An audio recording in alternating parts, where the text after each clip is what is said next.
உத்திரத்தில் ஒரு குழந்தை பிறந்தால் அந்த குழந்தைக்கு வந்து ஒரு 2 வயசு 3 வயசுலேருந்து நீங்கள் அப்சர்வ் பண்ணணும். 2 வயசு 3 வயசுலேருந்தே பார்த்தீங்கன்னா ஸ்கின்னில் அலர்ஜி வர ஆரம்பிச்சிடும். அதை நோட் பண்ணணும்.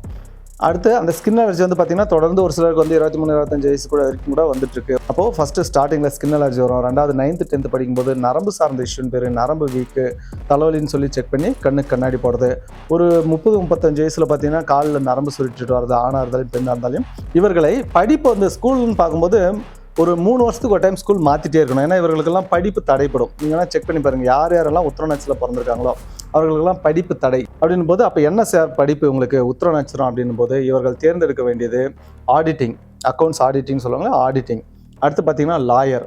திருமண காலகட்டத்தில் பார்த்தீங்கன்னா சொந்தத்தில் திருமணம் இல்லை, அப்பா கூட பிறந்த அத்தை பொண்ணு, அம்மா கூட பிறந்த மாம் பொண்ணு, அத்தை பையன் மாம் பையன், இந்த மாதிரி நெருங்கிய உறவுகளில் திருமணம் வராது. நெருங்கிய உறவுகளில் தான் சார் செஞ்சுருக்கோம்னா கணவன் மனைவி ஒற்றுமையாக இருக்க மாட்டாங்க.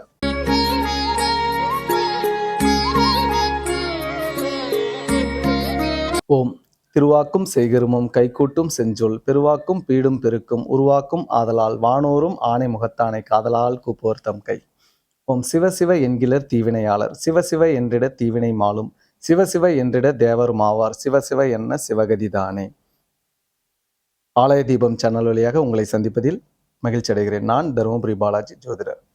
ஓகே, நம்ம இன்னைக்கு நட்சத்திரங்களின் வரிசையில் பார்க்க இருப்பது பூர்வம் நட்சத்திரம் முடிஞ்சு உத்திரம் நட்சத்திரம் அப்படின்ற ஒரு விஷயத்துக்கு வந்திருக்கோம். உத்திரம் வந்து பார்த்தீங்கன்னா உத்திரம் 1ஆம் பாதம் சிம்மத்திலையும், உத்திரம் 2 3 4 மற்ற 3 பாதங்கள் கன்னியிலையும் வரும். அப்போது உத்திர நட்சத்திரம் கன்னி ராசியாக இருந்தாலும் லக்னம் போய் உத்திரத்தில் நின்றாலும், உத்திரம் அப்படின்னாலே இந்த இடத்துல பார்த்தீங்கன்னா புதனுடைய கர்மப்பதிவு ஆட் ஆகும். இவங்களுக்கு சூரியனுடைய நட்சத்திரம் புதனுடைய கர்மப்பதிவு கொண்டது. அப்போ ஆரம்ப திசை சூரிய திசையாக வரும். ஆரம்ப திசை உத்திரத்தில் ஒரு குழந்தை பிறந்தாலே ஆரம்ப திசை சூரிய திசையாக வரும். இங்கே நம்ம பார்க்க வேண்டியது வந்துட்டு பங்குனி உத்திரம்னு சொல்லுவாங்க. இந்த உத்திர நட்சத்திரமும் முருகர் சம்பந்தப்பட்ட நட்சத்திரம் தான். அதே போல் உத்திரத்தில் ஒரு குழந்தை பிறந்தால் அந்த குழந்தைக்கு வந்து ஒரு 2 வயசு 3 வயசுலேருந்தே நீங்கள் அப்சர்வ் பண்ணணும். 2 வயசு 3 வயசுலேருந்தே பார்த்தீங்கன்னா ஸ்கின்னில் அலர்ஜி வர ஆரம்பிச்சிடும். அதை நோட் பண்ணணும். அடுத்து அந்த ஸ்கின் அலர்ஜி வந்து பார்த்தீங்கன்னா தொடர்ந்து ஒரு சிலருக்கு வந்து 23 25 வயசு கூட வரைக்கும் கூட வந்துட்டுருக்கு. ஒரு சிலருக்கு வந்துட்டு சின்ன வயசில் ஒரு 7 வயசோட நின்றுடுது. அப்படி தொடர்ந்து வருது அப்படின்ற பட்சத்தில் அவங்களுக்கு வந்து சித்த மருத்துவத்தில் பாருங்கள், ஸ்கின்னுக்கு இங்கிலீஷ் மெடிசன் ஆகாது. திரும்ப திரும்ப மேலும் மேலும் வரும். அந்த ஸ்கின் அலர்ஜிக்காக எடுக்கப்படுற அந்த இங்கிலீஷ் மருந்துகள் வந்து பார்த்திங்கன்னா நாளைக்கு நரம்பு பிரச்சனையை கொண்டு வந்துடும். அது பார்த்திங்கன்னா எப்போன்னா ஒரு 9th 10th படிக்கும்போது இவர்களுக்கு தலைவலின்னு சொல்லி செக் பண்ணி கண்ணுக்கு கண்ணாடி போடுற மாதிரி இருக்கும்.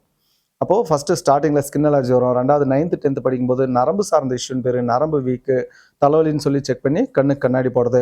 ஒரு 30 35 வயசில் பார்த்தீங்கன்னா காலில் நரம்பு சுருட்டிட்டு வர்றது, ஆணாக இருந்தாலும் பெண்ணாக இருந்தாலும் காலில் நரம்பு சுருட்டிட்டு வர்றது, வெரிகோஸ் வெயின் அப்படின்னு பேர். அப்போ நரம்பு சார்ந்த இஷ்யூ.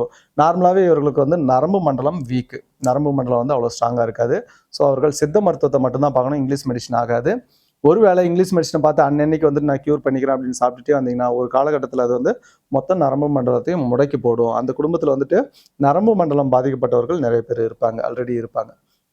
இவர்களுக்கு வடகிழக்கு பகுதி பாதிக்கப்பட்டிருக்கும். இவர்களுக்கு ஈசானிய பகுதின்னு சொல்லப்படுற வடகிழக்கு பாதிக்கப்பட்டிருக்கும். நரம்பு ஸ்கின்னு நரம்பு அந்த இஷ்யூஸ் அந்த இடத்துல வந்துடும். அடுத்து பார்த்தீங்கன்னா இவர்களை படிப்பு வந்து ஸ்கூல்னு பார்க்கும்போது ஒரு 3 வருஷத்துக்கு ஒரு டைம் ஸ்கூல் மாற்றிட்டே இருக்கணும். ஏன்னா இவர்களுக்கெல்லாம் படிப்பு தடைப்படும். நீங்கள்லாம் செக் பண்ணி பாருங்கள், யார் யாரெல்லாம் உத்திர நட்சத்திரத்தில் பிறந்திருக்காங்களோ அவர்களுக்கெல்லாம் படிப்பு தடை. எந்த மாதிரி சார் படிப்பு தடை?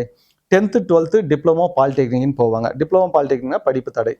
இல்லை சார் பிஎஸ்சி படிச்சிருக்காரு, பிஇ படிச்சிருக்காரு, பிஇ சாஃப்ட்வேரில் படிச்சிருக்காரு, இல்லை triple EC what ever it is, எது படிச்சிருந்தாலும் படித்த லைனில் வேலை இல்லை. ஒன்று படிப்பு தடைப்பட வேண்டும், அல்லது படித்த லைனில் வேலை இல்லை. இப்போ படிப்பு தடையை நம்மளே ஏற்படுத்திக்கணும். ஏன்னா 10th அப்புறம் போக மாட்டேன், 12th அப்புறம் போக மாட்டேன்னு அவங்க சொல்லக்கூடாது இல்லையா? அதனால் படிப்பில் தடையை நம்ம ஆரம்பத்துலேருந்து ஏற்படுத்திக்கணும். 3 வருஷத்துக்கு ஒரு டைம் ஸ்கூல் மாற்றி சேர்த்தும் போது படிப்பில் தடை என்பது ஏற்பட்டு விடுது. அப்போ தொடர்ந்து படிப்பாங்க. சரி, அடுத்து வந்து பார்த்திங்கன்னா இவர்களுக்கான சரியான படிப்பை தேர்ந்தெடுக்காமல் ஒரு பிஇ கம்ப்யூட்டர் சயின்ஸ் படிக்க வைக்கிறேன், இல்லை பிஎஸ்சி கம்ப்யூட்டர் சயின்ஸ், இல்லாட்டி வந்து மெக்கானிக்கல் சிவில் எதுனாலையும் நான் படிக்க வைக்கிறேன்னு படிக்க வைக்கும்போது அவர்களுக்கு படித்த லைனில் வேலை வராது. பேருக்கு பின்னால் டிகிரியை போட்டு வேறு லைனில் இவங்க வேலை செஞ்சுட்ருப்பாங்க. அப்படின்னும் போது அப்போ என்ன சார் படிப்பு உங்களுக்கு உத்திர நட்சத்திரம் அப்படின்னும் போது இவர்கள் தேர்ந்தெடுக்க வேண்டியது ஆடிட்டிங், அக்கௌண்ட்ஸ் ஆடிட்டிங் சொல்லுவாங்க, ஆடிட்டிங். அடுத்து பார்த்தீங்கன்னா லாயர், ஆடிட்டர், லாயரு. வேலைக்கு நாளைக்கு போகும்போது பத்திரப்பதிவுத்துறை, டாக்குமெண்ட் ரைட்டிங்கு, பத்திரப்பதிவுத்துறை, தட்டச்சு, இல்லை தொழில் செய்கிற அப்படின்னும் போது அந்த டைப் ரைட்டிங் கிளாஸஸ்ஸு, அதே போல் அந்த இது சொல்லுவாங்க இல்லைங்களா, ஸ்டேஷ்னரி, நோட்டு புக்கு பேனா பென்சில் ஸ்டேஷ்னரி, இந்த மாதிரியான தொழிலெல்லாம் இவங்க செய்யலாம். அப்போ இவர்களுக்கு திருமண காலகட்டத்தில் பார்த்தீங்கன்னா, சொந்தத்தில் திருமணம் இல்லை. அப்பா கூட பிறந்த அத்தை பொண்ணு, அம்மா கூட பிறந்த மாமன் பொண்ணு, அத்தை பையன், மாமன் பையன் இந்த மாரி நெருங்கிய உறவுகள்ல திருமணம் வராது. நெருங்கிய உறவுகள்ல தான் சார் செஞ்சிருக்கோம்னா, கணவன் மனைவி ஒற்றுமையா இருக்க மாட்டாங்க. ஸோ இவர்களுக்கு உத்திரம் நட்சத்திரம்னாலே அங்க ஸ்கின் அலர்ஜி உண்டு, நரம்பு சார்ந்த தொந்தரவு உண்டு, படிப்பு தடைபட வேண்டும். படிப்பு நான் தொடர்ந்து படிச்சேன்னா படிச்சலாம் இல்ல வேலை இல்ல, சொந்தத்தில் திருமணம் இல்ல.